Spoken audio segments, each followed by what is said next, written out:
From the Hype HQ studio in Chicago, Illinois, it's Startup Hype Man, the podcast, season 12. Hello, everybody. My name is Raj Nation, and I am the founder of Startup Hype Man.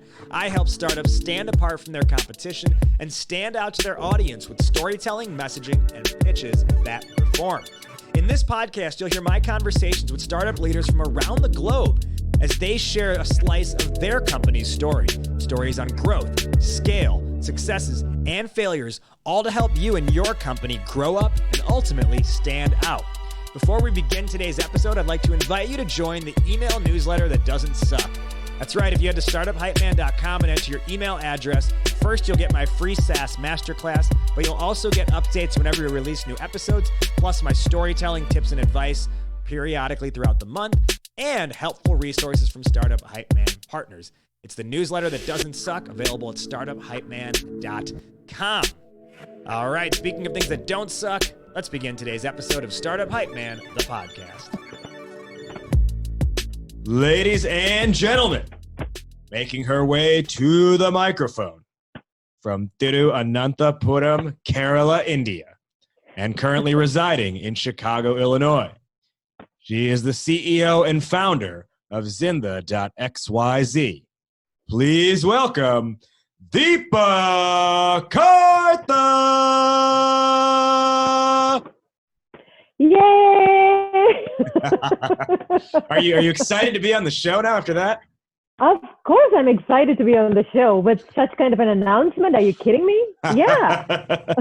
She is Deepa Kartha. She's the founder and CEO of Zinda.xyz, a SaaS platform that engages and mobilizes employees towards strategic company initiatives.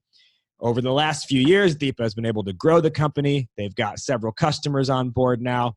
And as you look towards the future, our topic today is finding the right customer acquisition strategy. Can you give us a little brief on why that's on your mind and why it's important to you? Sure. As with any SaaS company, you would think that from a customer acquisition strategy, every pundit tells you that, hey, it is really all about completely hands-off, completely digital marketing, and which is what I tried for about 2 years. And that is what my learning was, that it really doesn't work that way. So now with 2020, I've got a completely new strategy for customer acquisition. So it's definitely top of mind for me. I'm very interested in learning more about that. Before we do, let's learn more about you. So we mentioned where you grew up, Thiruvananthapuram in Kerala, versus being in Chicago now. Can you tell me sort of what type of environment did you grow up in? And what do you feel were maybe the top one or two things you learned growing up in that environment? Sure. So biggest difference here, it is 30 degrees Fahrenheit. There it's 30 degrees Celsius. So that is the biggest difference between the two. But apart from that, I really grew up in a very middle-class, conservative Indian family there. My biggest pastime used to be reading books. And so I was a nerd, growing up in India. So I think the biggest thing that I learned from my childhood growing up there is really all about family values, understanding how to navigate within the social construct, and really having a great sense of appreciation for the culture and tradition of India. So that is really what I've, my biggest takeaways from my upbringing in India. What would be a favorite or top book on your list that you remember reading from your childhood? It actually is a lot of the traditional Indian books. Okay. So there is, India has tons and tons of books, and a lot of them actually is in Sanskrit, so most people don't read it. But there are tons of translations for kids. So I used to read a lot of the kids' translation of Ramayana, Mahabharata, that kind of stuff. Okay. That used to be my favorite things, growing up. As I said, I'm a little bit nerdy, so. No, I think it's all stuff that I kind of pushed away as a kid, but I'm starting to learn again now. Uh-huh. So a lot of that is around Hindu mythology. Do you feel like taking in some of those stories early on, did it make it harder or easier or neutral when you enter the business world, and things are just very straightforward. Right. You know what? The interesting thing is that the mythology, when you learn it, it's all simple because they try to make the story simple so people can understand it. And now, just like what you were saying, Raj, I'm actually in the process of kind of going back and rediscovering things beyond the mythology. And that, I believe, is very, very applicable in today's business world. Not from a very surface kind of perspective, because from a surface kind of perspective, things seem very cut and dry, standard kind of interactions with people. But what you realize is that behind the scenes, between the lines, there is a lot more nuancing to how businesses work and how people interactions work, which if you read some of those, philosophies, it's very helpful. It's very helpful to navigate people interactions and, dealing with circumstances. Yeah, I think one of the great things about whether it's Hindu mythology, Greek mythology, any Abrahamic scripture, ultimately all it's doing is trying to get to the core of how do people relate to one another, how do people interact with one another, which business at the end of the day is how do you work with, relate to, and interact with other people. So I can imagine it would be very helpful in that sense. Talk to me about how you came to the US then from Kerala. What events led to that, and what was the reason? Sure. So I did my engineering. So in India, you either become a doctor or an engineer. That was it. Nothing else. Nothing else was there at all. So I actually did my computer science and engineering. And I came to the US actually because of my husband. We got married and we were going to settle in Bangalore. We had everything set. We had a flat. We had a car. We came back to the flat. My husband went to work, came back and said, "Oh, I need to go to the US." And I'm like, "Okay, then let's do it."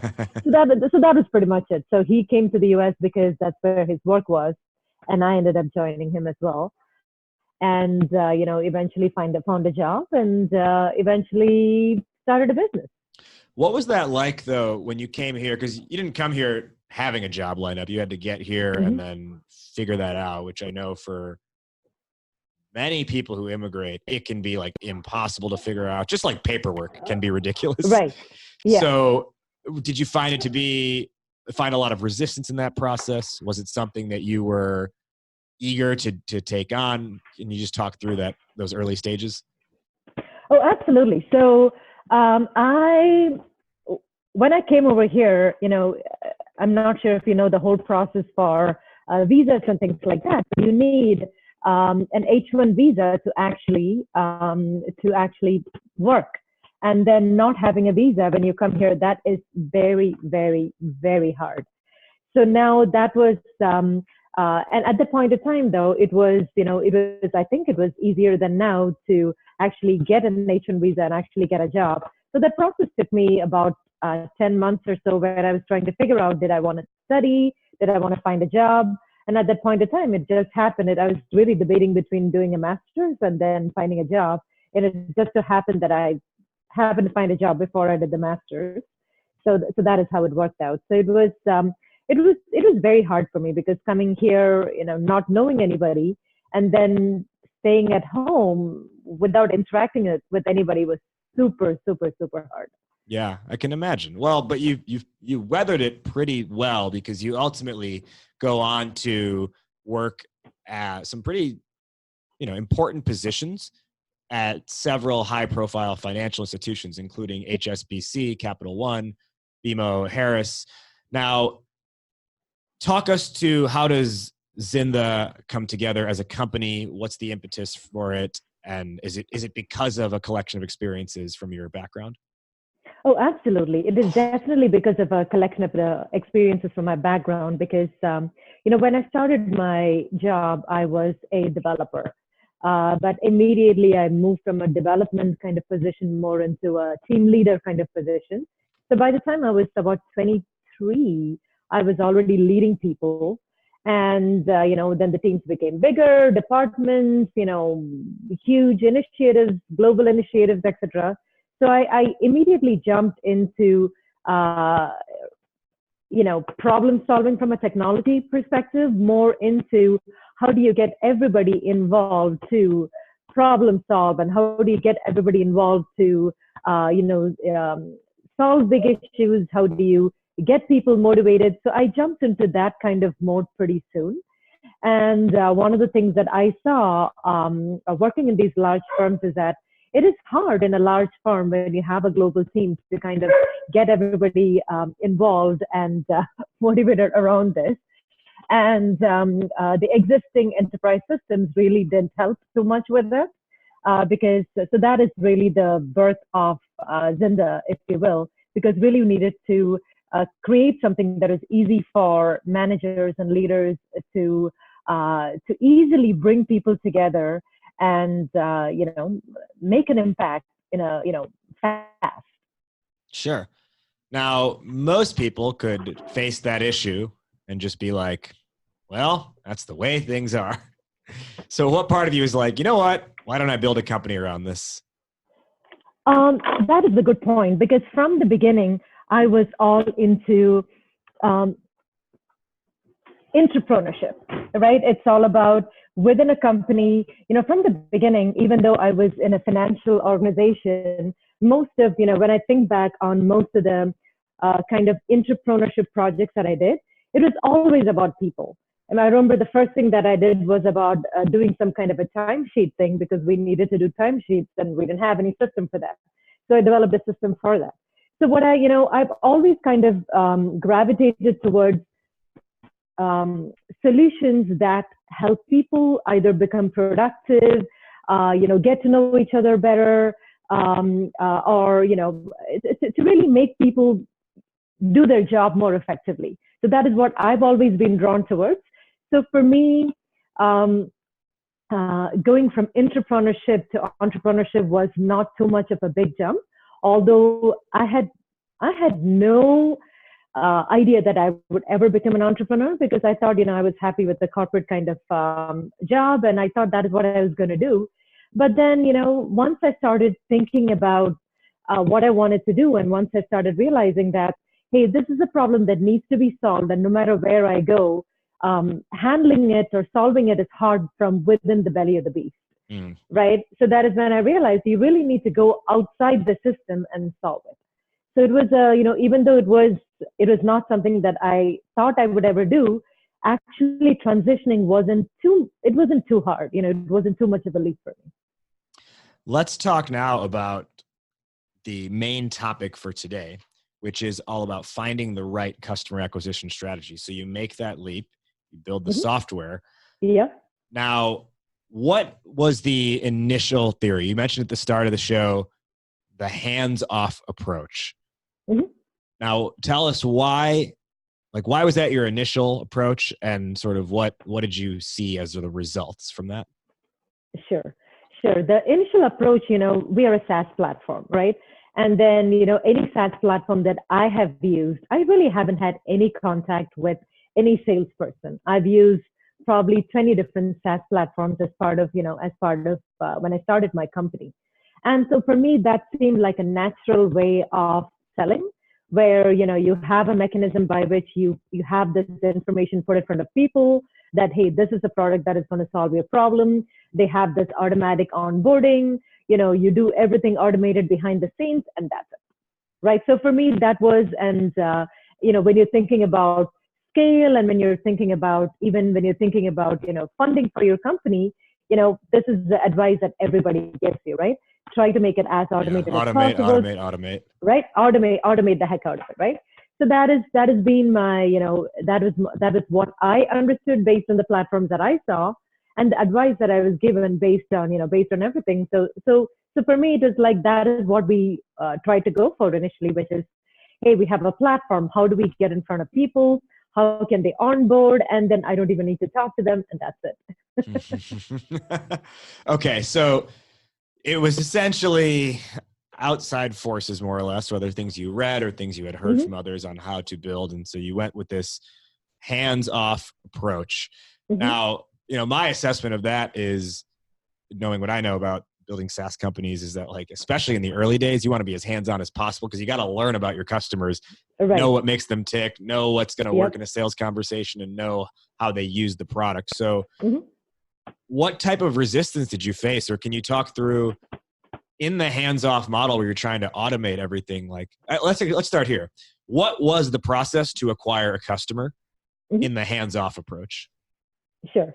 So our process was initially, it was all about social media awareness kind of thing. I would post on LinkedIn, have a little bit of a Twitter, Instagram kind of thing going on. And the purpose of it was really awareness to my network as to this is what we are doing. So that was our initial thing. And then later what we did was we actually had a customer who was in the real estate space. And we had, excellent use case, excellent case study. We had a great output from them where they actually increased their sales 50%, sales productivity 50% after using journeys from Zinda. So once we got that, we are like, okay, then we should really be able to automate it, where all we need to do is we need to get in front of people like Liz. So Liz is our customer.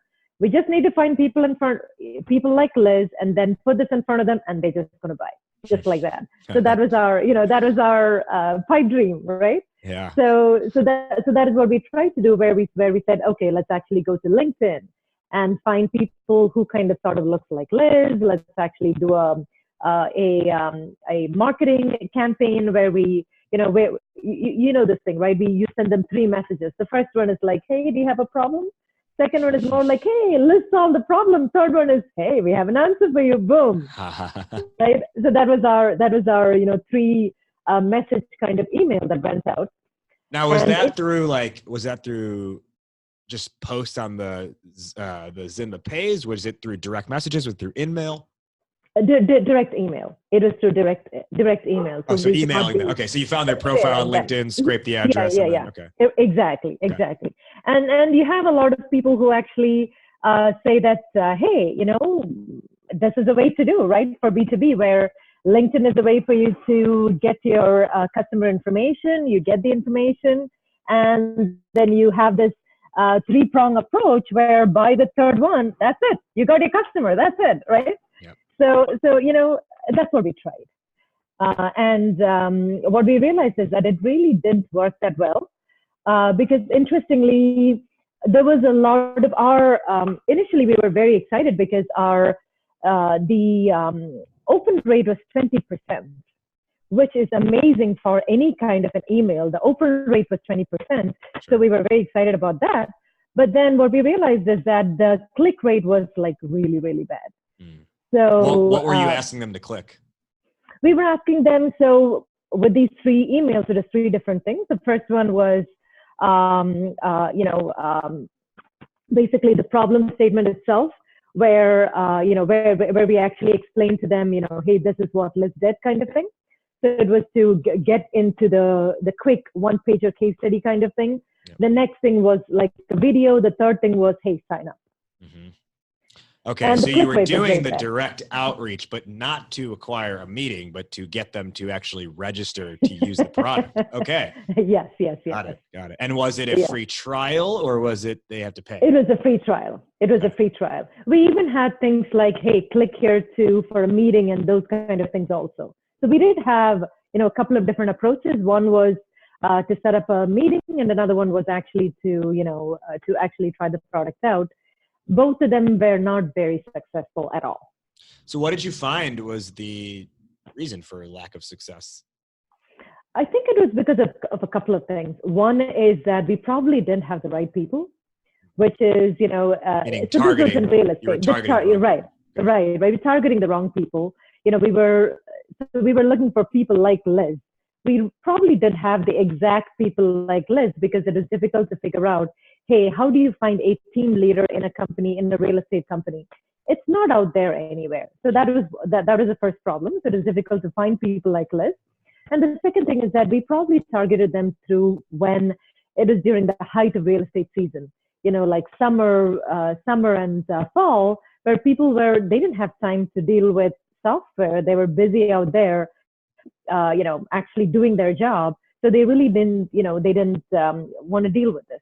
So we thought that that's probably the 2 big reasons why. And the third reason is that, again, this goes back to the product itself. Our product is not, Journeys is not a product where it's like, hey, Uber Eats, I'm hungry, give me food kind of thing. Right. It's a little bit more involved kind of product where you really can customize it based on what they want. And this really needed more of a face-to-face kind of explanation. It's not something that where people are like, oh, I get it immediately. Let me click it. I'm going to make it work. Sure. Yeah. And that's one of the things I think it gets overlooked often with SaaS companies is what level of complexity, not necessarily. So what level of complexity is the software, but even before that, how obvious is the pain point or problem to the person already? Mm-hmm. Yeah. And are they already looking to do something about it? If those answers are yes, or if it's high obviousness, they're already looking, Mm-hmm. then you make a better case for automated, just sign up. And especially if how you use the product is so intuitive. Mm-hmm. But if it's a case where you have to really talk to someone to uncover if a problem exists and how deep is that problem, and there's multiple, I'm sure in your case, there's multiple decision makers with some of your customers, right? Absolutely, Those are yeah. not things, and especially if you're going towards larger organizations, those are things it's just really hard to automate, Mm-hmm. you know, unless your software is like, I don't know, like a timer that tells them when they have been working on a project, you know, like something that's just like something so you don't even have to think about it. Now, yeah. Given that structure or what you learned there, what was the first thing you changed? The first thing that we changed is stop the campaign. We said, there is no point just, spending more time on this digital campaigns. We stopped it and then try to reassess what do we need to do? What do we need to do to actually get in front of these decision makers, right?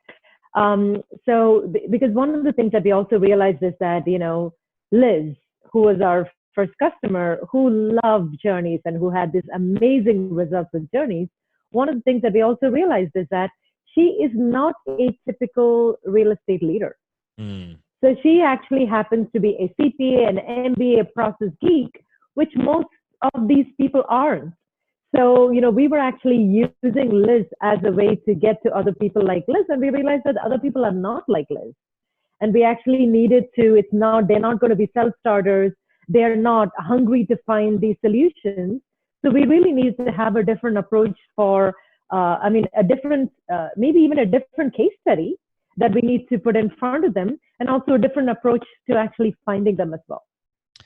Yeah, so that's an interesting point, because you have to be very honest about, is the one customer you have at that point truly representative of the larger market, or are they an outlier? So I want to talk to you a little bit more about that. But before I do, today's conversation is really all about getting into Zinda's sales strategy. And I think that's the right time to introduce a new partner of the podcast in Sales Hacker. So if you've been a longtime listener here, then you know that I try to feature more B2B startups on the show, or startups that might be a marketplace but have a B2B side. In this case, Zinda is a B2B company. And Sales Hacker, if you're not familiar, is the world's smartest community for forward-thinking B2B professionals.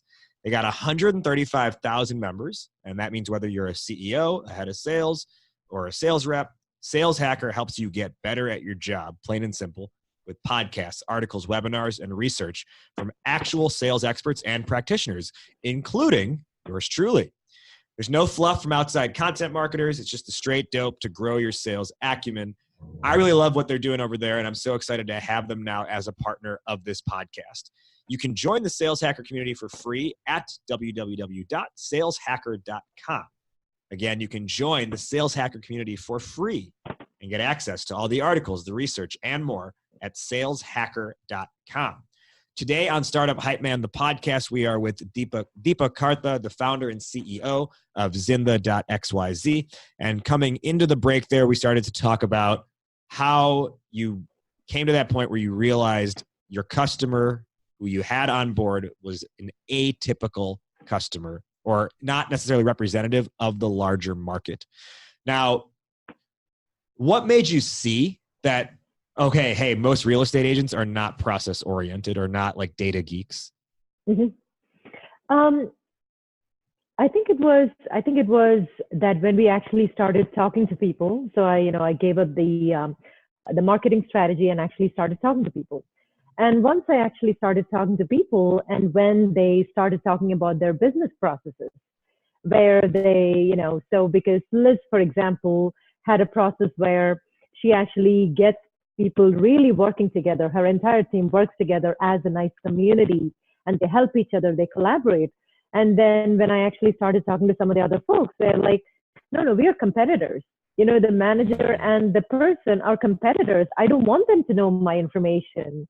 And, so that's when I heard a couple of people started saying that, that's when I started thinking about, is there a problem here? Because, with Liz, it is all about, she has an excellent strategy that works, which improves her sales productivity, which gets everybody, rising up together. But that is not the typical kind of culture in most companies. And I cannot be going in and asking them to change their culture. I have to actually work with the culture that they have and give them a solution that works with their culture, rather than tell them, hey, you change your culture and you're going to get better results. That's not going to work. Right. So that is when I realized that, hey, first of all, Liz is an atypical kind of, kind of customer. It's not that the software won't work for that. It is more of how we position the software, not as an engagement, collaborative kind of software, but more of instead of a team productivity software, more of an individual productivity software. How you position the software. So that was leading into my next question there, based on what you were telling me. What did the new positioning become? Or what did the new value prop become? Mm-hmm. So actually, the new value proposition for this particular kind of customer actually became more of from an individual productivity. So we could actually have an individual productivity software, but from a team perspective, it is more of communication, etc. So instead of having the software be something where, hey, everybody can see everybody's data, and you might have leaderboards and competitions and things like that. I mean, you would just compete with yourself, but you would have the team environment where there is, good communication. Communication would be there, but not necessarily knowledge sharing. Got it. So it doesn't necessarily have to be like a rival to Slack. Well, maybe communication is there, so it is Slack-esque in the fact that it offers communication, but you were worried less about being like this catch-all where everyone has global visibility into everything. Right. And more about like one person uses it for their needs, and then when necessary, they can communicate with others. Exactly. Because what we, one of the things, from, in the past few years, they've also been honing the product as well, right? Because it's all of these things that are going on in parallel, right? But all of these marketing and sales is happening. The product has been, we've been honing the product as well. And what we have actually realized is that this is a product that helps organizations with their agility. How can organizations be agile?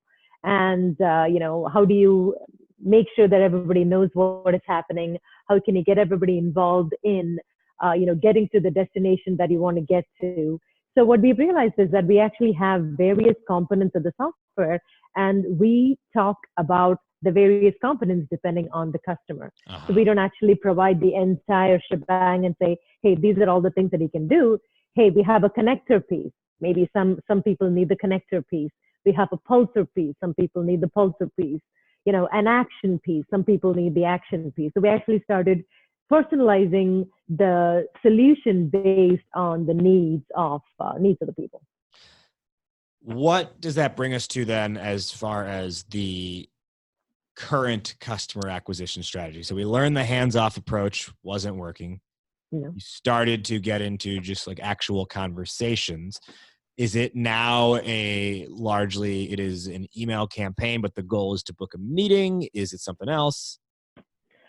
So I've actually gone completely away from email campaign now. And now my approach is really very partner and association based.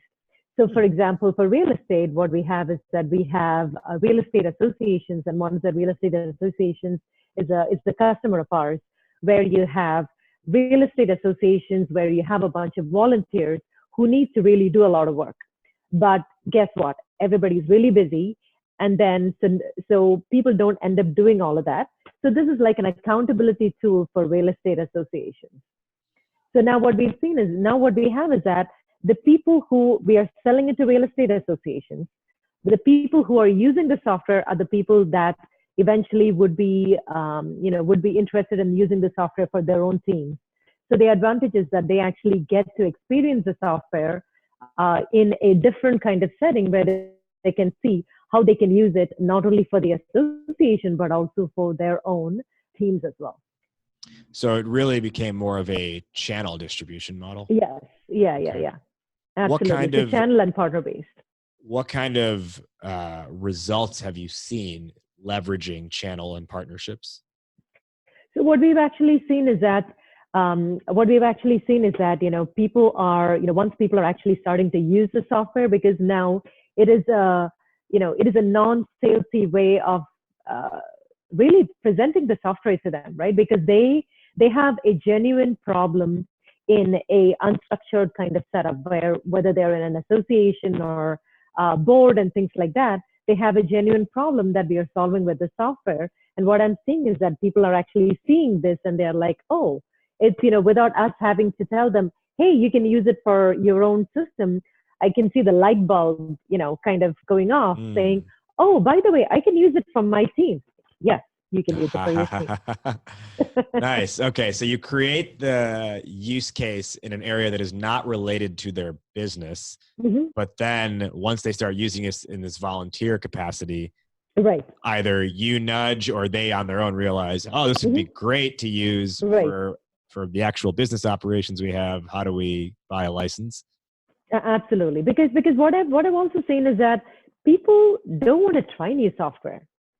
I mean, I'm actually probably an outlier because I want to try new software so that I can play with it and see what happens. Yeah. But most people don't want to try new software. But so if you're able to get software in their hands, which, where they're able to use it and solve a problem, then they are much faster adopters of the software, and they themselves come in and talk about, oh, we can use this for this kind of thing. So I found that kind of an approach, which is an indirect approach, is working so much better than the direct approach. But that is probably for the next couple of years or so. I can definitely see that we'll come back to, once we have, more customers. I can definitely see us coming back to the whole marketing thing. We probably were a little too early to do that marketing campaign earlier, but in a year or so, I can definitely see us going back to that.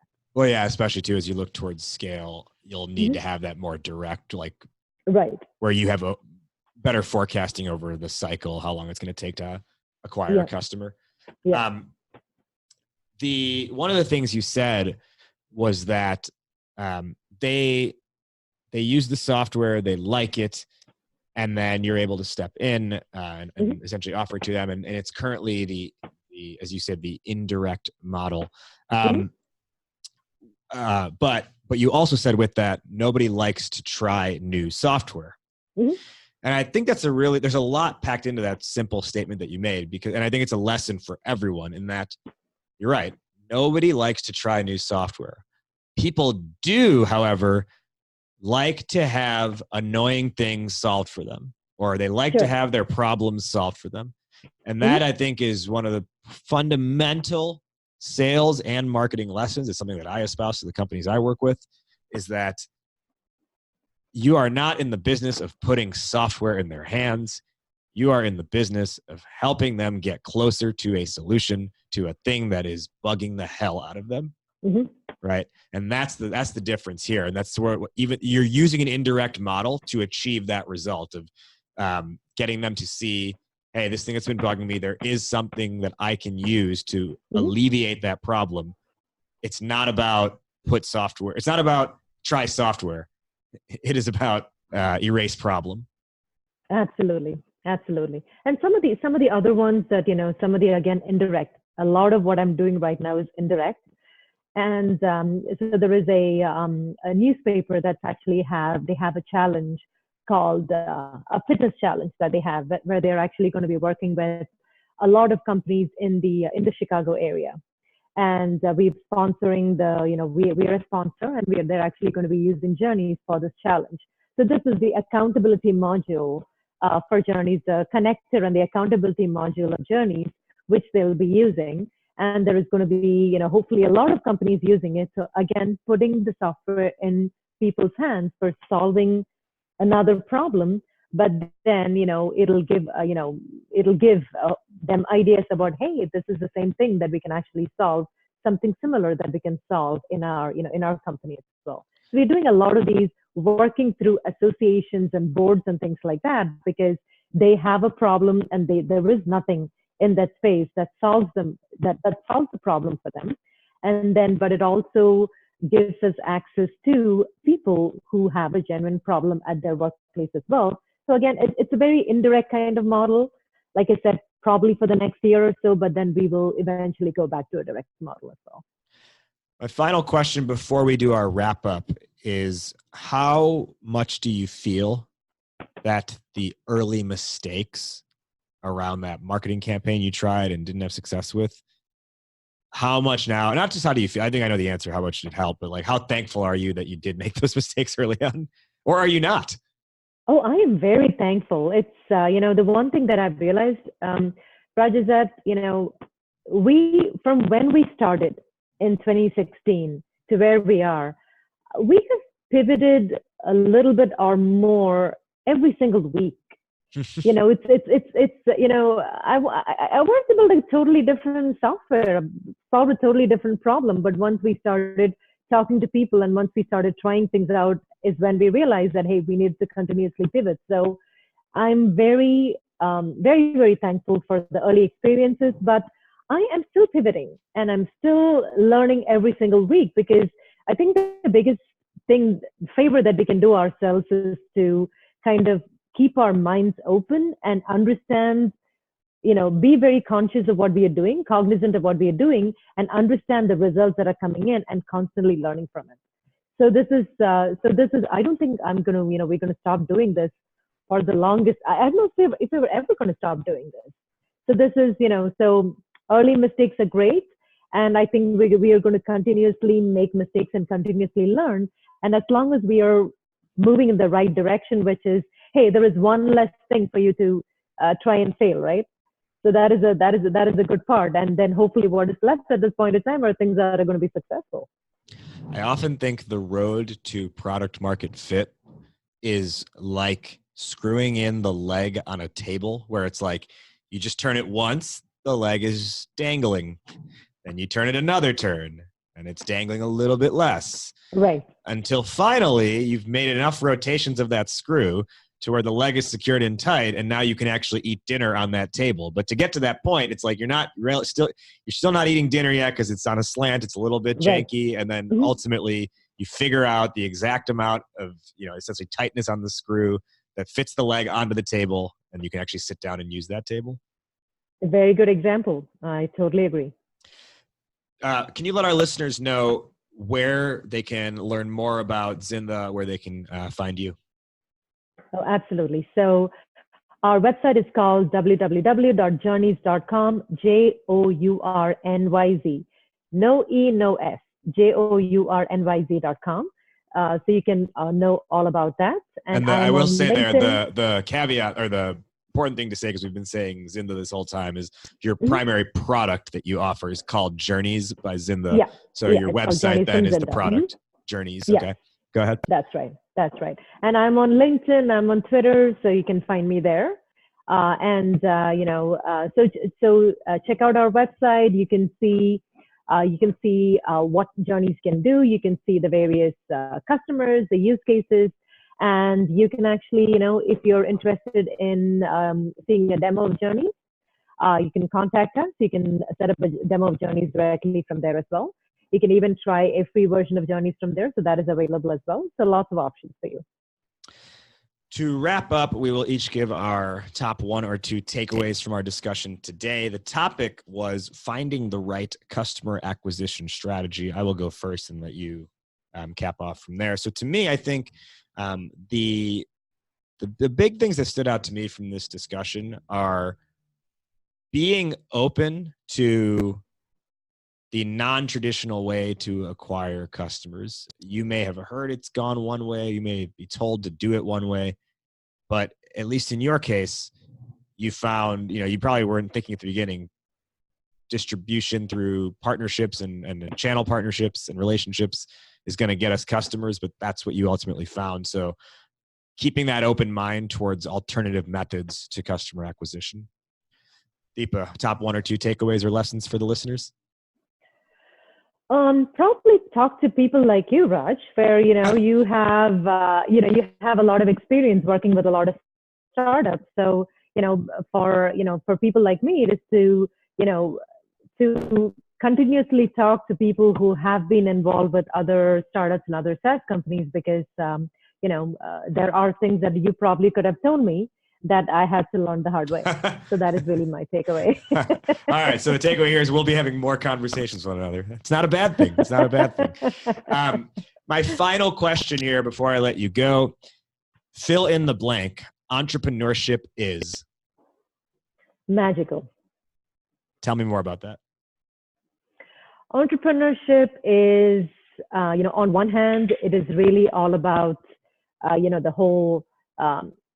the whole business aspect of it, which is, hey, I need to build my own business. I need to get the revenue. So there is that whole quant aspect of it, right? Which is all about building the business. But on the other side, there is this huge self-discovery aspect of entrepreneurship where, once you actually start a company, you really know what you're made of. You really know how to, interact with people. You really know, almost a little bit of who you are and where you want to go. It's a little bit of a, for me, it's a little bit of a spiritual journey as well, doing entrepreneurship. So for me, it's been a hugely, I'm running out of words. It's been a huge deal for me to actually start a company and really discovering what am I made of? What do I want? What do I want to do for the next 20 years, etc. So for me, it is magical. Fantastic. She is Deepa Kartha, founder and CEO of Zinda. Entrepreneurship to her is magical. Deepa, thank you so much for joining today on the show. Thank you, Raj. Thanks for the opportunity. That concludes this week's episode. Thank you so much for listening. If you liked what you heard, you can share this episode with a friend, or you can leave a rating and review on the Apple Podcast page. When you do that, it boosts us in the search results, and ultimately that means more entrepreneurs will listen, which means we share the message, we spread the mission, and support more entrepreneurs at the end of the day. You don't have to stop with the podcast if you want more, and if you are interested in telling your company's story better across your demo calls to investors and to any audience you seek, well then why not have a conversation with me? Head to startuphypeman.com, fill out a form there, and let's talk. If you've got recommendations for future guests for the show, or you want to be a guest on the show yourself, email media@startuphypeman.com. That'll tie a bow on this one. Thank you again to this week's guest for joining. I am Raj Nation. You have been listening to Startup Hype Man, the podcast. We will see you next time. Hype Man out, word up, raise up. Got you howling at the moon, yeah. This a dance with the devil, girl. Instead of sundown too, yeah. This a dance with the devil, girl.